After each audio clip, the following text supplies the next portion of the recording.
ಕ್ರಿಸ್ತನಲ್ಲಿ ಪ್ರೀತಿಯ ಸಹೋದರರೇ ಮತ್ತು ಸಹೋದರಿಯರೇ, ನಿಮ್ಮೆಲ್ಲರಿಗೂ ಮುಂಜಾನೆಯ ವಂದನೆಗಳು. ಕ್ರಿಸ್ತನ ಜೀವಿತ ಪಾಠದ ಹೆಸರು ಆ ಮಹಾಬೋಧಕನ ಭೋಜನ ವೇಳೆಯ ಸಂಭಾಷಣೆಗಳು.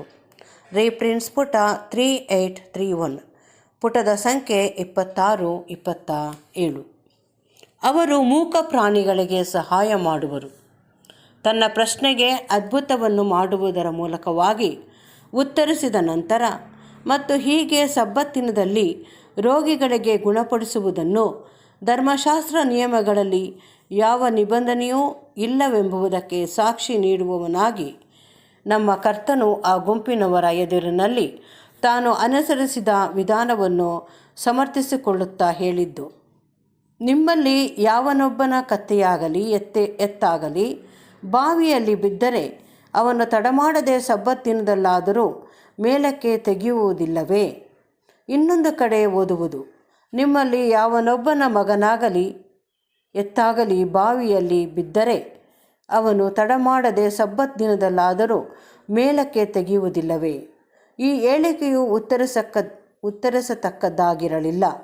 ಅವರೆಲ್ಲರಿಗೂ ತಮ್ಮ ಸ್ವಾರ್ಥಪೂರ್ಣವಾದ ಹಿತಾಸಕ್ತಿ ಯಾವುದರಲ್ಲಿ ಒಳಗೊಂಡಿರುವುದೆಂಬುದು ತಿಳಿದಿತ್ತು.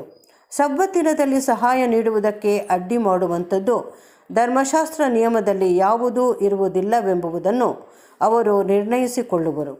ಸಬ್ಬತ್ತಿನದಲ್ಲಿ ಮನುಕುಲವನ್ನು ಗುಣಪಡಿಸುವ ವಿಷಯದಲ್ಲಿ ಅವರ ಆಲೋಚನೆಯು ಮೋಸಕರವಾದದ್ದು, ಧರ್ಮಶಾಸ್ತ್ರ ಸಮ್ಮತವಲ್ಲದ್ದು ಆಗಿರುವುದೆಂದು ನಮ್ಮ ಕರ್ತನು ಹೀಗೆ ಸ್ಪಷ್ಟವಾಗಿ ತೋರಿಸಿಕೊಟ್ಟಿದ್ದನು. ನಮ್ಮ ಕರ್ತನು ಧರ್ಮಶಾಸ್ತ್ರ ಸಂಬಂಧದ ಒಡಂಬಡಿಕೆಯಲ್ಲಿನ ನಿಬಂಧನೆಗಳಿಗೆ ಆಗಲೂ ಅಧೀನನಾಗಿದ್ದು, ಇತರ ಯೆಹೂದ್ಯರಂತೆಯೇ ಸೀನಾಯಿ ಪರ್ವತದ ಬಳಿಯಲ್ಲಿ ಧರ್ಮ ಪ್ರಮಾಣಗಳನ್ನು ನೀಡಿದ ಕಾಲದಿಂದಲೂ ಧರ್ಮಶಾಸ್ತ್ರದ ಪ್ರತಿಯೊಂದು ವಿಧಿ ನಿಯಮಗಳಿಗೆ ಬದ್ಧನಾಗಿದ್ದನೆಂಬುದನ್ನು ನೆನಪಿಸಿಕೊಳ್ಳಲಾಗುವುದು.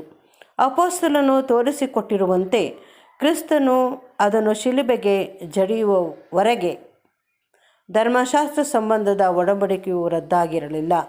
ಆದುದರಿಂದ ನಮ್ಮ ಕರ್ತನು ಸಬ್ಬತ್ತಿನದಲ್ಲಿ ಮಾಡಿದ್ದ ರೋಗಿಗಳ ಗುಣಪಡಿಸುವಿಕೆ ಮುಂತಾದ ಯಾವುದೋ 4ನೆಯ ದಶಾಜ್ಞೆಯನ್ನು ಅಥವಾ ಧರ್ಮಶಾಸ್ತ್ರ ವಿಧಿಗಳ ಇತರ ಯಾವುದೇ ವಿಶೇಷ ನಿಯಮಾವಳಿಗಳ ಉಲ್ಲಂಘನೆಯಾಗುವುದೆಂದು ಸೂಕ್ತವಾಗಿ ಪರಿಗಣಿಸಲು ಸಾಧ್ಯವಿರಲಿಲ್ಲ. ಧರ್ಮಶಾಸ್ತ್ರ ಸಂಬಂಧದ ಒಡಂಬಡಿಕೆಯು ಸೀನಾಯಿ ಬಳಿಯಲ್ಲಿ ಮುದ್ರಿತವಾದ ಕಾಲಕ್ಕೆ ಮೊದಲು ಅದು ಯಹೂದ್ಯರ ಮೇಲೆ ಅಧಿಕಾರ ಹೊಂದಿರಲಿಲ್ಲವೆಂಬುದನ್ನು, ಇತರ ಯಾವ ಜನರಿಗೂ ಅದನ್ನು ನೀಡಿರಲಿಲ್ಲವೆಂಬುದನ್ನು, ಕ್ರಿಸ್ತನನ್ನು ಅಂಗೀಕರಿಸಿಕೊಂಡವರ ವಿಷಯದಲ್ಲಿ ಧರ್ಮಶಾಸ್ತ್ರ ಸಂಬಂಧದ ಒಡಂಬಡಿಕೆಯು ಶಿಲುಬೆಯಲ್ಲಿ ಅಂತ್ಯಗೊಂಡಿತೆಂಬುದನ್ನು ನಾವು ಈಗಾಗಲೇ ತೋರಿಸಿಕೊಟ್ಟಿರುತ್ತೇವೆ. ಹೀಗಾಗಿ ಯಹೂದ್ಯರ ಸಬ್ಬತ್ತಿನ ಸಂಬಂಧದ ಕರ್ತವ್ಯಗಳೆಲ್ಲವೂ ಸಹ ಅಲ್ಲಿಯೇ ಮುಕ್ತಾಯಗೊಂಡಿತ್ತು. ಈ ಸುವಾರ್ಥ ಯುಗದ ಪರ್ಯಂತರ ಯೇಸುವಿನ ಹಿಂಬಾಲಕರು ಉನ್ನತವಾಗಿರುವ ನಿಜರೂಪದ ಸಬ್ಬತ್ತನ್ನು, ಅಂದರೆ ದೇವಜನರು ಅನುಭವಿಸುವ ವಿಶ್ರಾಂತಿಯನ್ನು ಆಚರಿಸುತ್ತಿರುವರು. ಹೇಗೆಂದರೆ ರಕ್ಷಣೆಯ ವಿಷಯವಾಗಿರುವ ತಮ್ಮ ಸ್ವಂತ ಕ್ರಿಯೆಗಳನ್ನು ಮಾಡುವುದರಿಂದ ವಿಶ್ರಮಿಸಿಕೊಳ್ಳುವುದು, ಭಯಪಡುವುದರಿಂದ ವಿಶ್ರಮಿಸಿಕೊಳ್ಳುವುದು, ತನ್ನನ್ನು ಪ್ರೀತಿಸುವವರೆಲ್ಲರಿಗೆ ದೇವರು ಕ್ರಿಸ್ತನ ಮೂಲಕವಾಗಿ ಒದಗಿಸಿರುವ ಭವ್ಯವಾದ ಸಂಗತಿಗಳೆಲ್ಲವನ್ನು ನಿರೀಕ್ಷಿಸುವುದರಲ್ಲಿ ವಿಶ್ರಮಿಸಿಕೊಳ್ಳುವುದು, ಲೋಕಕ್ಕಾಗಿರುವ ನಿರೀಕ್ಷೆಯಲ್ಲಿಯೂ ಸಹ ವಿಶ್ರಮಿಸಿಕೊಳ್ಳುವುದು. ಒಂದು ಕ್ಲುಪ್ತ ಕಾಲದಲ್ಲಿ ಎಲ್ಲರೂ ಕರ್ತನ ವಿಷಯವಾದ ಪರಿಜ್ಞಾನವನ್ನು ಹೊಂದುವರೆಂಬುದರಲ್ಲಿ ವಿಶ್ರಮಿಸಿಕೊಳ್ಳುವುದು.